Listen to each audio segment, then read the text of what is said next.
네, 시청자 여러분 안녕하십니까? 뉴스타트 3부 시작합니다. 중국의 히토류 수출 통제 강화로 미중 무역 갈등 재개 우려가 커지고 있는데요. 트럼프 행정부는 중국이 세계 경제를 통제하려고 한다고 비난했습니다. 또 동맹국들도 중국에 함께 대항하자고 촉구하면서 이달 말 경주 에이펙을 앞두고 우리 정부의 고민도 커지고 있습니다. 워싱턴 홍상희 특파원입니다. 제이미슨 그리어 미국 무역 대표와 스콧 베선트 재무장관이 이례적으로 합동 기자회견을 열었습니다. 그리어 대표는 중국이 히토류 수출 통제 강화에 나선 건 세계 경제를 통제하려는 시도라고 비난했습니다. To be clear, this is not just about the United States. These actions, if implemented, would apply to the entire world. China's announcement is nothing more than a global supply chain power grab. 중국의 히토류 수출 통제가 미중 무역 협상 전략에 그치지 않고 세계 공급망을 장악하기 위한 계획의 일부라며 동맹국들도 미국과 함께 중국에 대항할 것을 촉구했습니다. 스콧 베선트 미 재무장관도 결국 중국 경제가 가장 큰 피해를 볼 거라며 동맹국이 행동해야 한다고 강조했습니다. And make no mistake, this is China versus the world. They have put these unacceptable export controls on the entire world. China is a command and control economy, and we and our allies will neither be commanded nor controlled. 중국이 신뢰할 수 없는 파트너가 된다면 세계는 중국 경제와 디커플링, 분리할 수밖에 없다며 신속하게 공급망을 다변화하고 협력해야 한다고 말했습니다. 베선트 장관은 그러면서도 트럼프 대통령이 한국에서 시진핑 주석을 만날 걸로 본다며 정상회담 가능성을 열어놨습니다. 미국 무역 대표와 재무장관이 동맹국을 향해 행동을 요구하고 나선 건 중국과의 무역 협상에서 주도권을 잡기 위한 의도로 풀이됩니다. 앞서 중국이 한화오션 미국 자회사 5곳을 제재한 데 이어 이번에는 미국이 동맹국의 공동 대응을 촉구하면서 미중 갈등 증폭 우려 속에 우리 정부의 부담도 커지고 있습니다. 워싱턴에서 YTN 홍상입니다. 미국 연방준비제도가 경제활동 보고서를 통해 트럼프 관세가 미국 경제에 나쁜 영향을 주고 있다고 진단했습니다. 미국 기업이 인력을 감축하는 가운데 최근 몇 주 동안 소비자 물가가 올라 연준의 고심이 깊어지고 있습니다. 뉴욕에서 이승윤 특파원입니다. 미국 12개 연방준비은행이 지역별로 은행과 기업, 전문가 등을 통해 수집한 정보를 토대로 만드는 경제동향 보고서인 베이지북. 통화정책을 결정하는 연방공개시장위원회 FOMC 회의 2주 전에 연방준비제도가 발표하는데 제롬 파월 의장이 눈여겨보는 보고서입니다. 베이지북은 트럼프 대통령의 관세에 따른 불확실성 때문에 많은 미국 기업들이 정리해고 등 인력 감축을 진행하고 있다고 짚었습니다. 파월 의장이 우려한 것처럼 관세로 인한 물가 인상이 현실화한 가운데 수요 약화와 불확실성 증대로 소비, 특히 소매 상품 지출이 줄었습니다. Available data and surveys continue to show that goods price increases primarily reflect tariffs rather than broader inflationary pressures. 일부 지역에선 수입 물가 상승과 보험, 의료 같은 서비스 비용 증가로 인해 기업 비용이 최근 더 빠른 속도로 상승했습니다. 고조된 불확실성이 경제 활동을 둔화시킬 것이란 예상이 많았고 이민 정책으로 인해 농업과 건설, 제조업 부문의 노동 공급은 부족해졌습니다. 연준 입장에선 고용 약화에 대응하기 위해 금리를 내려야 하지만 이러면 물가가 올라 인플레이션 대응이 어려워지는 딜레마 상황을 맞았습니다. 연준은 지난달 고용시장이 약화함에 따라 올해 첫 금리 인하를 단행했지만 베이지북에서 물가 인상 위험이 커진 것으로 나타난 만큼 오는 28일과 29일 FOMC 회의에서는 금리 인하에 대한 고심이 깊어질 전망입니다. 뉴욕에서 YTN 이승윤입니다.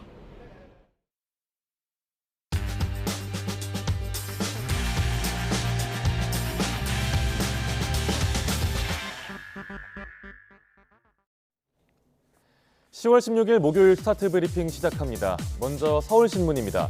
최근 캄보디아발 납치 감금 사건으로 커진 공포와 불안이 캄보디아인 혐오로 번진다는 내용입니다.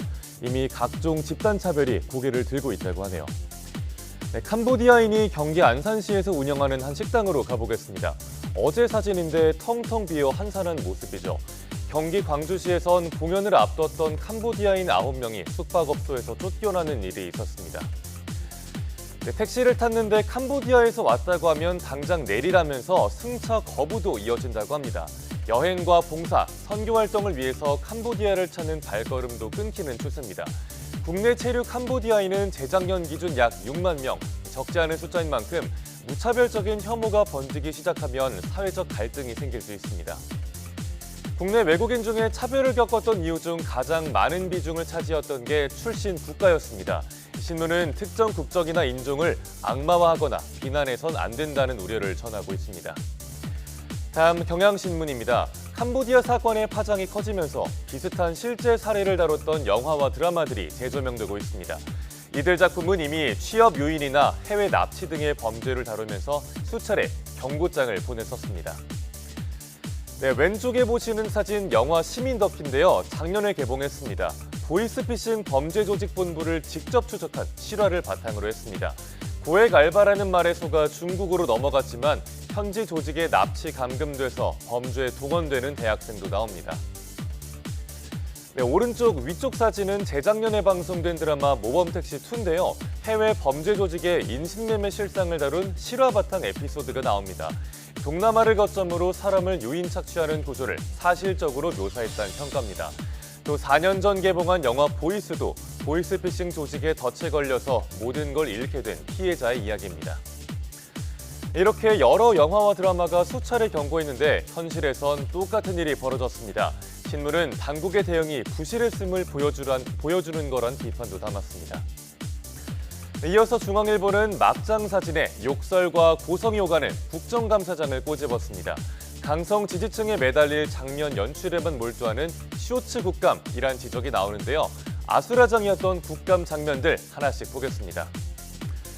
3일 전 법사위에선 무소속 최혁진 의원이 조요토미 히데요시 사진을 들고 나와서 논란이 일었습니다. 확인되지 않은 소문과 합성 사진이 국감장에서 여과 없이 공개됐죠. 어제는 민주당 법사위원들이 법원행정처장의 인사말을 듣지 않고 국감장을 빠져나가기도 했습니다. 동료 의원들끼리 망신을 주고 여야의 맞고발전까지 이어지기도 합니다. 어제 환노위에선 국민의힘 김희상 의원과 진보당 정혜경 의원이 서로 고성과 삿대질을 주고받았습니다. 그저께인 민주당 김우영 의원과 국민의힘 박종훈 의원 간의 낯뜨거운 휴대전화 문자 욕설 사태가 있었죠. 근거 없는 카더라식 질의도 넘쳐났습니다. 중국인의 건보료 부정수급 문제, 쥐기현 부장판사의 접대 의혹 등이 제기됐지만 사실과 다른 경우가 많았습니다. 질의 준비를 잘 해가도 강성 지지층에게 눈도장을 찍을 만한 쇼츠용 장면에 묻히는 상황인데요. 국정감시와 대안제시라는 국정감사의 본질은 저 멀리 사라진 모습이네요. 네, 끝으로 동아일보입니다. 퇴학 전학 조치를 받은 학생이 올해 1학기에만 178명이라고 합니다. 교사를 때리거나 성희롱하는 사례도 늘어나고 있어서 우려가 큽니다. 민주당 진선미 의원실에 의하면 올해 1학기에 총 2,189건의 교권보호위원회가 열렸습니다. 심의 결과 전학 조치가 156건, 퇴학 조치가 22건 내려졌습니다. 유형별로는 교사의 정당한 생활 지도에 응하지 않고 의도적으로 교육 활동을 방해한 사건이 1,200여 건으로 가장 많았습니다. 교권보호위원회 개최 건수는 증가하는 추세입니다. 최근 학교에선 교사를 대상으로 한 폭행이나 성적 피해가 두드러지게 늘고 있다는 목소리가 나옵니다. 올해 8월엔 중3 학생이 교사를 밀쳐 넘어뜨려서 피해 교사가 전치 12주의 상해를 입는 일이 있었습니다. 교사를 불법 촬영하거나 사진을 합성해서 딥페이크를 만들어내기도 하죠. 교원 피해 사례가 늘어나는 만큼 보호대책 마련이 시급해 보입니다. 교사와 가해 학생에 대한 분리조치 제도를 정비할 필요가 있다는 목소리도 나오고 있습니다. 10월 16일 아침 신문 살펴봤습니다. 지금까지 스타트 브리핑이었습니다.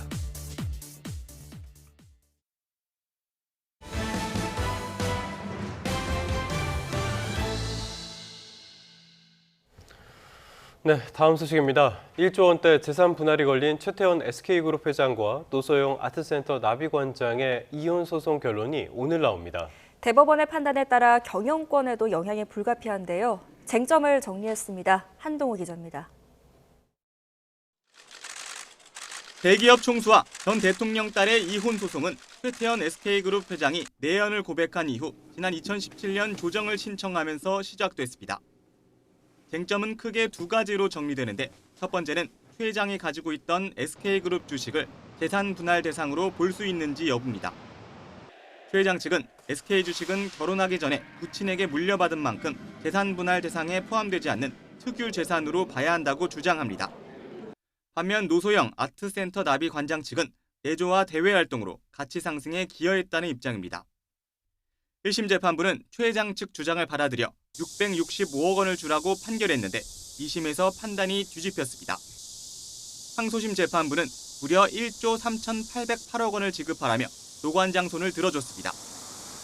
노 관장 부친 노태우 전 대통령 비자금 300억 원이 SK그룹으로 흘러들어갔는지 성장에는 얼마나 영향을 미쳤는지도 중요한 쟁점입니다. 최태원 회장이 이혼 조정을 신청한 이후 8년 넘게 이어진 이른바 세기의 이혼 소송. 천문학적 금액의 재산 분할이 걸려 SK그룹에 미치는 영향도 클 수밖에 없는 만큼 대법원 판단이 주목됩니다. YTN 한동우입니다. 해양경찰관 고 이재석 경사 순직 사건과 관련해 당일에 함께 당직 근무를 했던 파출소 팀장 이모 경위가 구속됐습니다. 법원이 증거인멸 우려가 있다며 구속의 필요성을 인정한 건데 검찰은 이제 이 사건의 은폐를 위한 윗선의 함구 지시 의혹 등의 수사 역량을 모을 방침입니다. 박정현 기자입니다.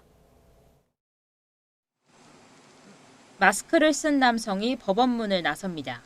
지난달 갯벌에서 홀로 구조활동을 벌이다 숨진 고 이재석 경사와 당일 함께 파출소에서 근무했던 이모경입니다. 구속영장 실질심사 출석을 위해 법원에 나온 이경위는 유가족에 할 말이 없느냐는 등 취재진 질문엔 묵묵부답으로 일관했습니다. 혐의 인정하십니까? 어떤 부분 좀 소명하셨나요? 유족과 이경사한테 하고 싶은 말 없으세요? 2인 1조 출동 규정 왜 안 지키신 겁니까? 심사 끝에 법원은 구속영장을 발부했습니다. 이경희가 사건 직후 일부 통화 기록을 삭제한 데다가 팀원에게 허위로 진술을 맞추자 제안했고 업무 시스템에 사실과 다른 내용을 입력하는 등 증거인멸의 가능성이 있다고 본 겁니다. 또 사건 당시 팀장이던 이경희 역할과 팀원들과 관계 등을 고려할 때 사건 관련자들의 유리한 진술을 요구하는 등 시도를 할 우려가 있다는 점도 구속 사유로 명시했습니다. 2인 출동 원칙 같은 안전 규정을 지키지 않았단 업무과실치사 혐의 외에 당일 파출소 팀원들의 근무 일지를 조작하는 등 혐의도 인정된 건데 이로써 이제 검찰 수사는 본격적으로 윗선을 겨눌 전망입니다. 앞서 사건 뒤 고 이재석 경사 파출소 동료들을 중심으로 해경지 일부가 함구령을 내렸다는 폭로가 이어지며 은폐 의혹이 불거졌습니다. 다른 얘기는 쓸데없는 얘기 하지 말고 괜히 말 한마디라도 하면은 어떻게 살 수도 있고. 검찰 전담수사팀은 이미 최근 해당 파출소장과 이광진 전 인천해경서장을 입건했고 최근 소환 조사를 마쳤습니다. YTN 박정현입니다.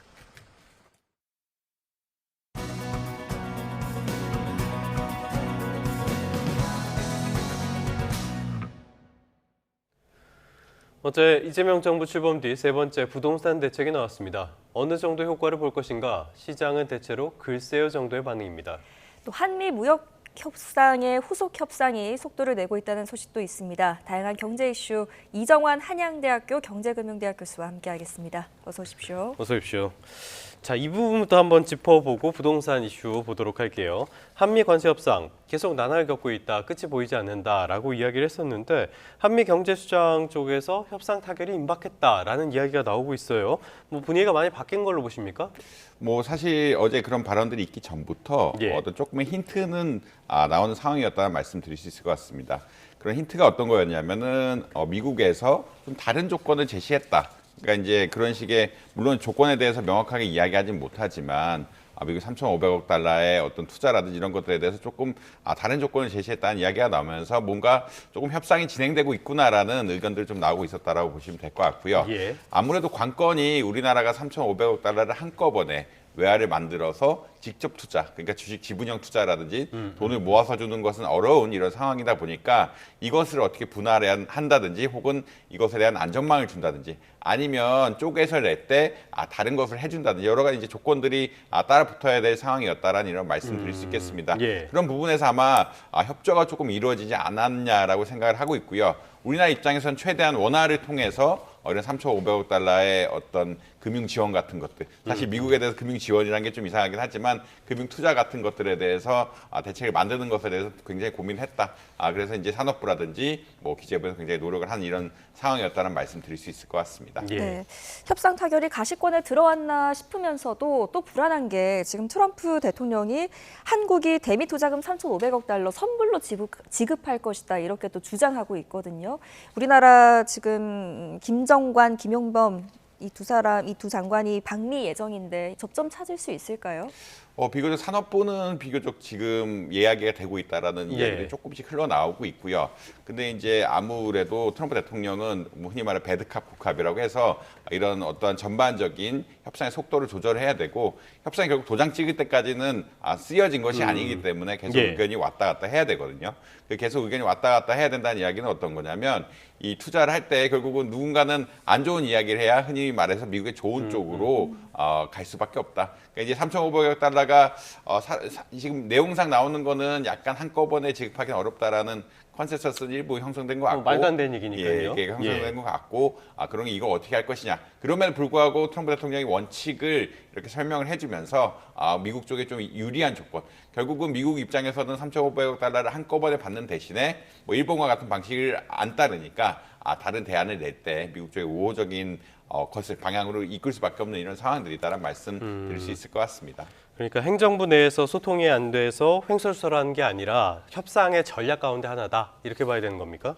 아무래도 사실 이제 미국도 재무부 장관하고 그 산업부, 흔히 말하는 상무부 장관이 어떻게 보면 약간 배드캅 국가처럼 러센트 장관이 좀 긍정적인 역할을 하고 그다음에 러트닉 장관이 이제 좀 혼내는 역할을 하면서 이렇게 협상이 진행된다고 보시면 될 것 같고요. 근본적으로 이제 트럼프 대통령은 정치인이다 보니까 이런 원칙에 대해서 강조를 할 수밖에 없고 이런 원칙에 대한 강조를 하면서 지지층에 대한 메시지도 뿌리면서 어떤 흔히 말하는 배드캅의 역할도 하고 있는 것이 아니냐 이렇게 생각을 하고 있습니다. 네. 자, 어떻게 흘러갈 것인지 저희는 계속 지켜보도록 하겠고요. 다음 주제로 넘어가 보겠습니다. 어제 정부가 15 부동산 대책 발표했습니다. 전체적으로 어떻게 보셨어요? 사실 부동산도 공급하고 어떻게 보면 수요라고 말씀드릴 수가 있는데 어제 대책에는 뭐 뒤에 공급 내용도 일부 있긴 합니다. 지난번 나왔던 대책들을 충실히 이행하겠다라는 내용들이 나오긴 한데 전반적으로는 뭐 한마디로 말씀드리면 굉장히 강력한 수요 억제책이다라고 아마 이해하시면 될 것 같고요.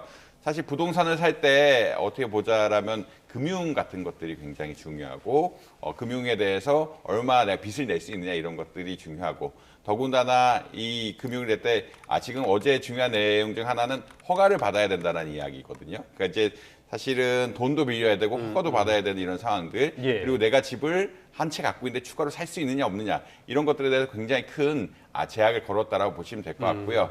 지금 뭐 규제 내용 그래픽이 나가고 있는데 흔히 말해서 우리가 담보를 빌릴 때 담보 가치를 얼마 인정해 줄까를 이야기하는 LTV 비율에 대해서는 기존의 70%에서 40%. 그다음에 신용대출 받으면은 뭐 취득 제한한다라는 어떤 대출 제한에 대한 이야기가 있었고 다주택자 취득세도 지금 3~4%에서 12% 오르면 굉장히 크게 크게 페널티를 받는 이런 거라고 보시면 될 것 같거든요. 네. 가격이 한 7~8% 바로 오르는 이런 효과라고 한번 보시면 될 것 같은데 지금 이 규제 지역으로 지정이 되면서 규제 지역으로 지정이 되면서 취득세라든지 양도세율이 원래 규제 지역에 적용되는 것들이 실천이 되면서 굉장히 올라갈 수밖에 없는 이런 상황들이다. 이후에 뭐 청약 규제라든지 재건축 재개발 규제라든지 이런 것들에 대해서는 기본적으로 청약 받을 때라든지 재건축 할 때 이슈라고 보시면 될 것 같고 이제 규제 지역이 지정이 되면은 자금 조달 계획서라든지 입주 계획 이런 좀 여러 가지 것들이 나오고 있을 수밖에 없는데 어제 큰 거는 지금 말씀드린 것처럼 뭐든지 한꺼번에 했다. 원래 기본적으로는 이런 토지거래 허가구역에 가려 그러면 기존의 규제 지역들, 흔히 말해서 이제 투기 우려 지역 같은 것들이 먼저 지정이 되면서 토지거래 허가 지역으로 가야 되는데 어제는 서울하고 서울 이외의 지역에 대해서 토지거래 허가구역 같은 거의 최종 룰을 쓴 거니까 최종적인 수단을 쓴 거거든요. 그렇기 때문에 그런다는 이야기는 모든 단계를 차분히 간 게 아니라 한꺼번에 걸면서 굉장히 수요를 위축시키려는 그런 이야기를 걸었다라고 아마 이해하시면 될 것 같습니다. 추가적으로 뭐 주택담보대출 한도 뭐 6억 원에서 2억 원, 4억 원, 6억 원 차동한데 이제 가격별에 따라서 뭐 25억 이상은 2억 원, 뭐 15억에서 25억은 4억 원, 밑에는 6억 원 이렇게 차동화도 하고 전세대출 같은 것도 축소하는 이런 방안들을 내놨다라고 아마 이해하시면 될 것 같습니다. 알겠습니다. 그러니까 부동산 거래에 손발을 다 묶은 굉장히 수요 억제책이다 이렇게 이해할 수 있겠는데요. 세부적인 내용을 차근차근히 살펴보려고 하는데 그 전에 결론적으로 효과가 있겠습니까? 사실은 한동안은 결국 수요를 위축시키는 효과가 분명히 있을 것이다라고 보시면 될 것 같고 지금 사라는 이야기는 어떤 거냐면 정부에서 이제 투기가 아닌 어떤 주택을 사는 것이 어떤 거냐 이야기할 때 결국은 현금으로 하든가 어느 현금의 비중이 굉장히 높든가 아니면 전세를 끼지 말고 사든가 이런 식의 약간 가이드라인을 내놓은 거거든요. 가이드라인을 내놨기 때문에 사실 이렇게 되는 사람들이 좀 많지는 않고 사실 가격이 빠르게 오르지 않는다라고 하면은 이런 투자적인 목적에 따른 어떤 부동산 주기 아파트라든지 이런 사는데 주택 구매 효과가 떨어지기 때문에 단기간에 수요가 줄어들 것이다라는 이런 말씀 드릴 수 있을 것 같습니다. 다만 이번에 뭐 토지거래 허가구역 같은 것들도 내년 12월까지 한정을 시켜놨고 무한정 이렇게 큰 구역에 대해서 토지거래 허가구역을 지지를 할 수 있을 것이냐 이런 것에 대해서는 사실 전례가 없었던 일이고 사실 어떤 국민들의 반발도 있을 수가 있는 부분들이기 때문에 조금 지켜봐야 될 상황이고 지금 만약 풀리게 된다라고 하면은 어떻게 보면 또 눌려왔던 수요가 올라갈 수도 있는 이런 상황들이다. 그리고 근본적으로는 공급 대책이 그렇게 아직까지는 매우 투명하지는 않기 때문에 사람들이 이 기대감들이 어떻게 형성되느냐에 따라서 생각보다 빨리 또 가격이 변동할 수도 있는 이런 상황이 조성이 되어 있다. 결국 수요와 공급인데 지금 수요만 억눌렀고 공급에 대해서는 아직 구체화된 것들이 없기 때문에 수요는 결국 기대감이죠. 기대감이 가격에 빨리 반영된 이런 상황은 조성되어 있는 상태다라는 말씀 드릴 수 있을 것 같습니다. 네, 자, 구체적으로 하나하나씩 좀 살펴보겠습니다. 부동산 조정 대상 지역과 투기 과열 지구를 확대했습니다. 이게 실효성이 있을까요? 뭐 실효성은 뭐 당연히 있겠죠. 이게 당연히 있다는 이야기는 어떤 거냐면 부채에 대해서 사실 굉장히 LTV 규제 같은 것들 세게 했다라고 말씀드릴 수 있는데 사실 뭐 15억 이하 주택에 대해서 6억이라고 이야기하지만 이 LTV 규제가 들어가면 또 다른 얘기거든요. LTV 규제가 들어갔다는 이야기는 어떤 거냐면 10억을 빌리면 40%밖에 인정을 안 해주기 때문에 내가 빚을 낼 수 있는 한도는 40%, 4억 원밖에 안 됩니다. 그러니까 이제 뭐 명목상으로는 뭐 6억 원으로 풀어줬다고 하지만 6억 원이 사실상 아닌 상태라고 보시면 될 것 같고 그만큼 사실 이제 조금 가격이 작은 주택들에 대해서는 사실 빚을 내서 사시는 분들이 더 많다라고 할 수가 있는데 이런 빚에 대한 어떤 한계 같은 것들을 굉장히 줄여주면서 어떻게 보면은 주택 영향을 줬다라고 아마 이해하시면 될 것 같습니다. 이어진 이제 토지거래 허가 제도와 연결이 되면서 이게 좀 수요를 위축시키는 효과는 분명히 있을 것 같다. 그리고 이제 이것이 반영된 것은 결국은 지금 도표에 나오고 있지만 그러니까 서울을 중심으로 해서 부동산 가격이 오르다 보니까 수도권까지 조금 퍼져나가는 현상들이 있으니까 이 서울하고 전체적으로 굉장히 큰 범위를 했거든요. 서울 전역하고 그다음 경기권 12개까지 했다라는 이야기는 결국 큰 권역에 대해서 이런 수요 억제책, 흔히 말해서는 금융 억제책 같은 것들을 세게 내놨다라고 보시면 될 것 같습니다. 알겠습니다. 이렇게 대책이 나오는 배경을 보면요. 조금 전에 저희가 그래픽으로 잠시 보여드렸는데 지금까지 두 차례 부동산 대책이 있었죠. 627 대출 규제 그리고 97 공급 대책이 있었는데도 부동산 시장의 불안이 계속 이어지고 있기 때문이었거든요. 자, 그렇기 때문에 말씀하신 것처럼 이렇게 규제 지역들을 대폭 확대를 했는데 전 이걸 보고 나니까 다 묶는 건 좋은데 이렇게 하면은 인천 같은 다른 쪽으로 또 수요가 튀는 거 아닌가 이런 생각이 들었거든요. 교수님 어떻게 생각하세요? 아무래도 이제 수요가 흘러나갈 수 있다라는 의견들이 계속 나오고 있고요. 특히나 수원 화성 같은 데가 지정이 안 되면서 동탄 쪽이 지정이 안 되면 또 그쪽은 또 혜택을 보지 않을까라는 의견들도 나오고 있다. 결국은 이 밖의 지역들에 대해서는 사람들이 좀 투자를 강력하게 할 수 있는 이런 여건이 형성된 게 하나가 있고요.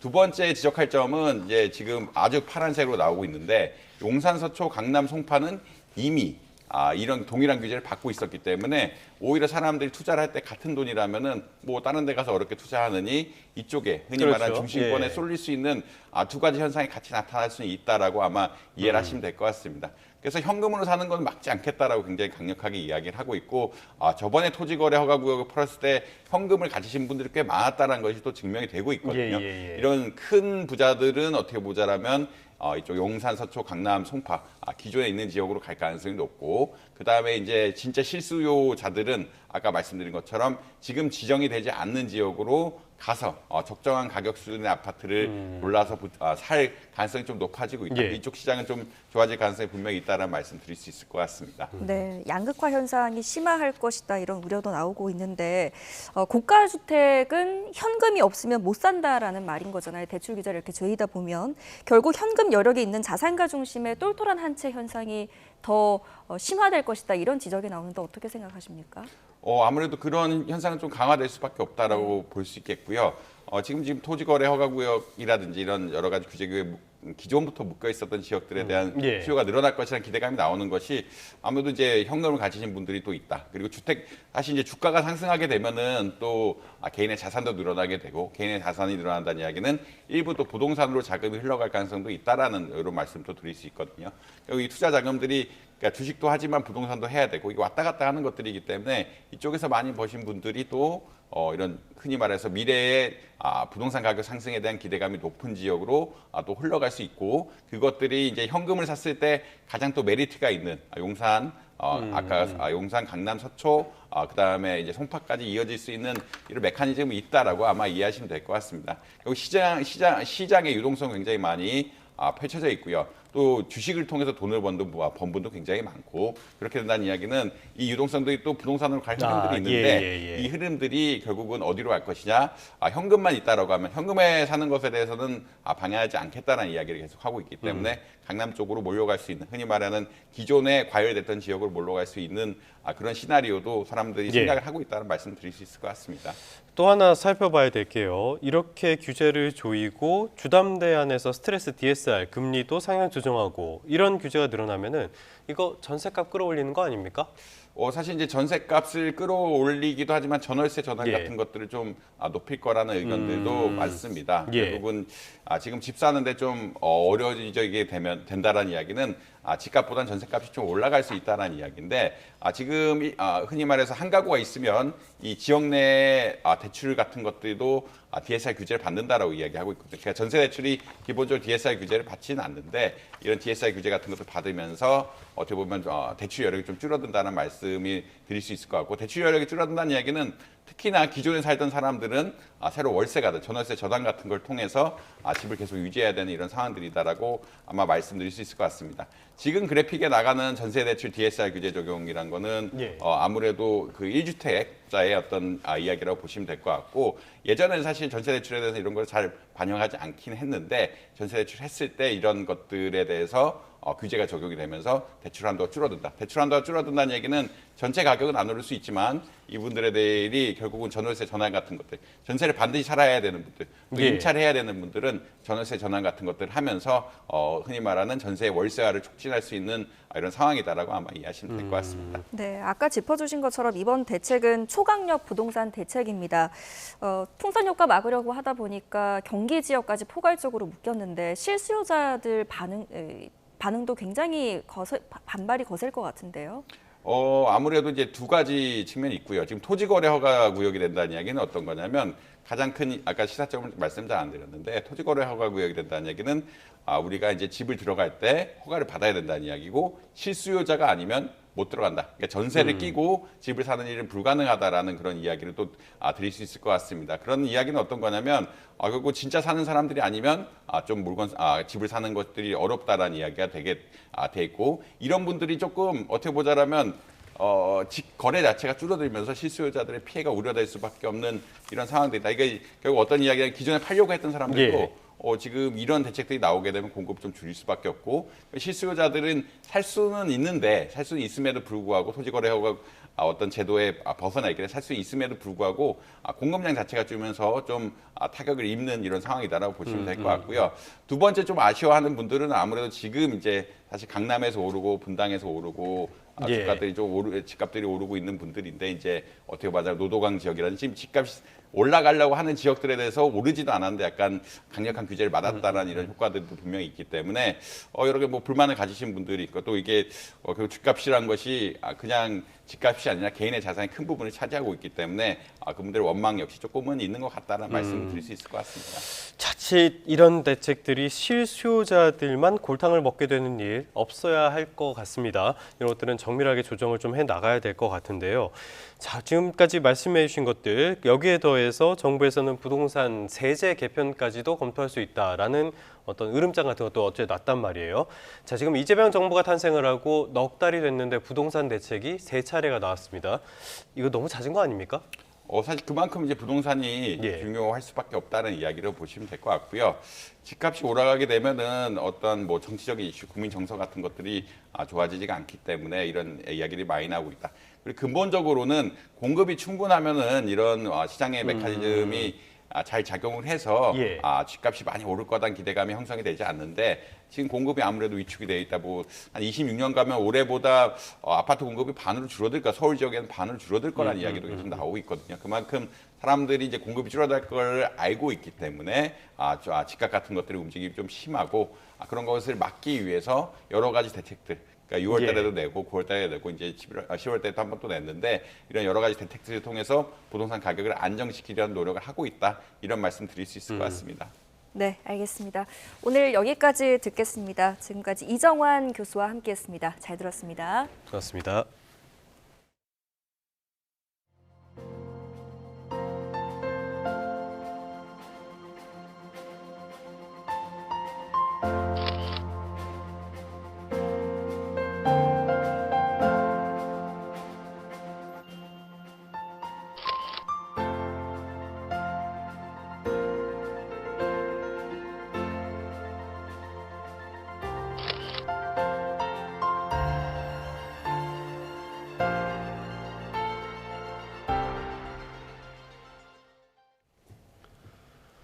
네, 다음 소식입니다. 최근 캄보디아에서 한국인을 대상으로 한 강력 범죄가 급증하면서 현지 치안에 대한 우려가 커지고 있습니다. 캄보디아에 봉사단을 파견한 지방자치단체가 일정을 중단하거나 파견 계획을 취소하는 사례가 잇따르고 있습니다. 최명신 기자의 보도입니다. 캄보디아에 파견돼 봉사활동을 펼치던 경기도 청년기후 특사단이 조기 복귀를 결정했습니다. 경기도 거주 청년들로 구성된 이 특사단은 지난 11일부터 오는 28일까지 현지에 머물며 환경정비와 교육, 문화교류 활동을 진행할 예정이었습니다. 하지만 현지 치안 불안이 고조되자 경기도는 안전을 최우선으로 고려해 전격 귀국을 결정했습니다. 혹시 모를 안전 문제가 발생할 가능성을 배제할 수 없어 조기 귀국을 결정한 것입니다. 현재 귀국 항공편을 급히 알아보고 있습니다. 캄보디아 치안 우려는 다른 지자체로도 확산하고 있습니다. 해마다 자매결연 도시인 시암레아프에 대규모 봉사단을 보내왔던 수원시는 올해 파견 계획을 취소했습니다. 당초 예정에는 오는 30일부터 다음 달 3일까지입니다. 아주대 병원 등 지역 의료진을 포함해 80여 명 규모의 봉사단을 보낼 계획이었지만 현지 상황과 시민 우려 등을 종합적으로 고려했습니다. 올해 이미 3차례 캄보디아에 봉사단을 파견했던 경기도 사회복지사협회도 향후 파견 일정을 잠정 보류했습니다. 시엠립은 범죄가 일어나는 지역과는 거리가 멀긴 하지만 봉사단 규모가 워낙 커서 범죄의 표적이 될 수도 있는 상황이라 이번에 파견을 취소하기로 하였습니다. 캄보디아 치안 우려가 커지면서 국내 다른 지자체나 봉사단체의 현지 활동 계획에도 상당 기간 차질이 불가피해 보입니다. YTN 최명신입니다. 올해로 22번째를 맞는 문화예술 거리축제인 광주 추억의 충장축제가 개막했습니다. 올해는 거리 행진도 대폭 늘리고 기존에 없던 다양한 행사를 추가해서 볼거리를 더했습니다. 나현우 기자입니다. 한때 온 동네 가전제품 수리를 책임지던 전파사가 문을 열었습니다. 늘 없는 게 없던 학교 앞 문구점 앞에서는 공기놀이와 제기차기에 뽑기까지 하는 모습에 발걸음이 절로 멈춰집니다. 1970, 80년대 광주 옛 도심 거리를 그대로 재현해낸 겁니다. 옛날 기억이 나와요. 그럼 가서 춤도 추고 싶고 학교 다니면서 뭐 소풍 갔을 때 그런 놀았던 그런 기억이 나고 그래요. 엄마 시대에는 이러한 게 있었다 그러면서 같이 이야기하면서 얘기하고 있어요 지금.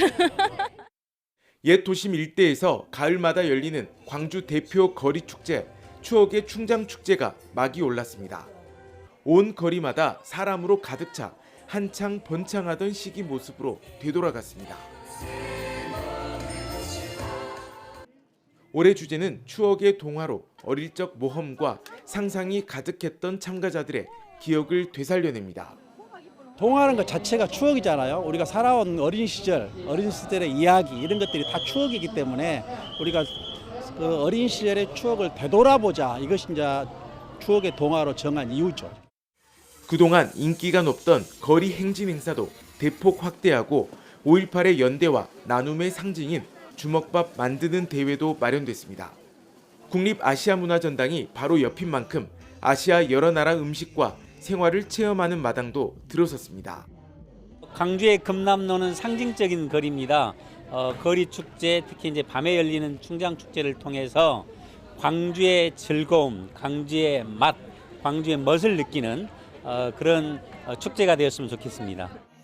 올해로 22번째를 맞은 추억의 충장 축제는 이번 주말까지 이어집니다. YTN 나연호입니다.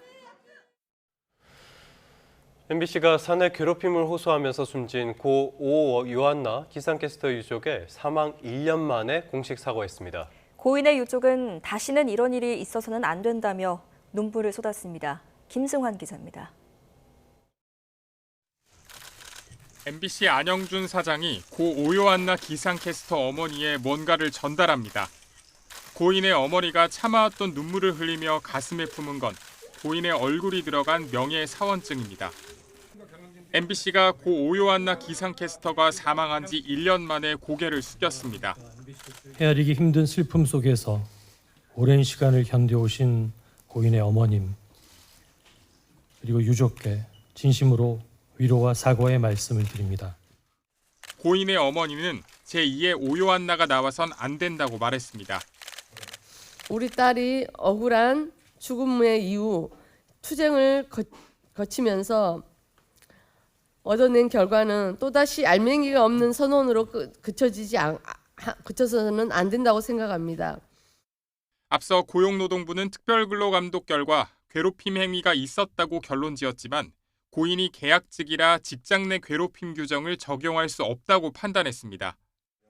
이후 고인의 어머니는 MBC에 사과와 재발 방지 대책을 요구하며 28일 동안 단식 농성을 벌였다가 이번에 회사와 합의한 겁니다.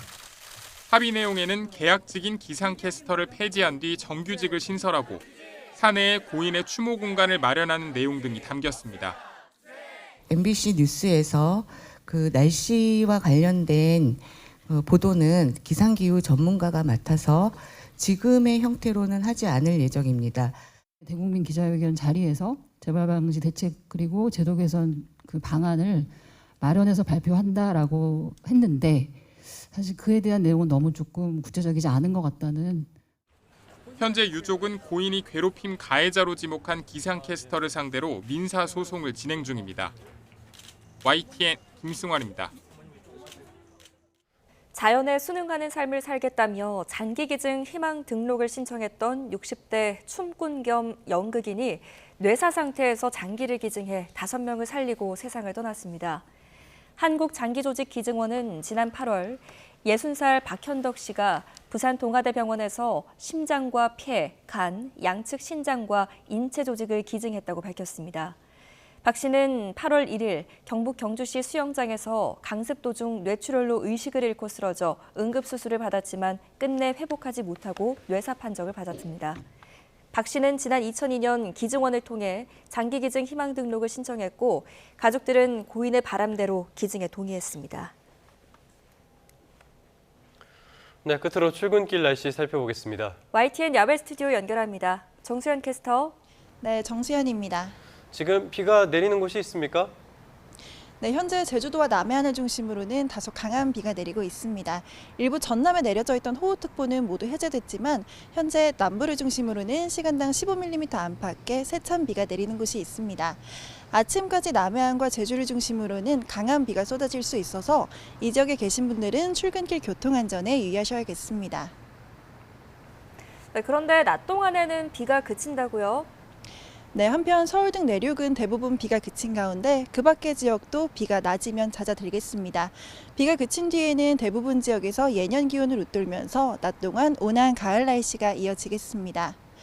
다만 영남과 제주도는 오후까지, 동해안은 밤까지 비가 이어질 수 있겠습니다. 예상되는 비의 양은 전남과 영남, 제주에 최고 40에서 50mm, 그 밖의 지역에 5에서 20mm의 비가 더 내리겠습니다. 잦은 비로 인해서 지반이 약해진 곳이 많습니다. 경북 울진에는 산사태 주의보도 내려진 만큼 산사태나 토사 유출 피해 없도록 안전사고에 유의하셔야겠습니다. 현재 기온은 서울이 17.1도, 세종 17.4도로 서늘하게 출발하고 있습니다. 한낮 기온은 서울과 대전이 23도, 대구 22도가 예상되고요. 광주는 27도까지 오르면서 다소 덥겠습니다.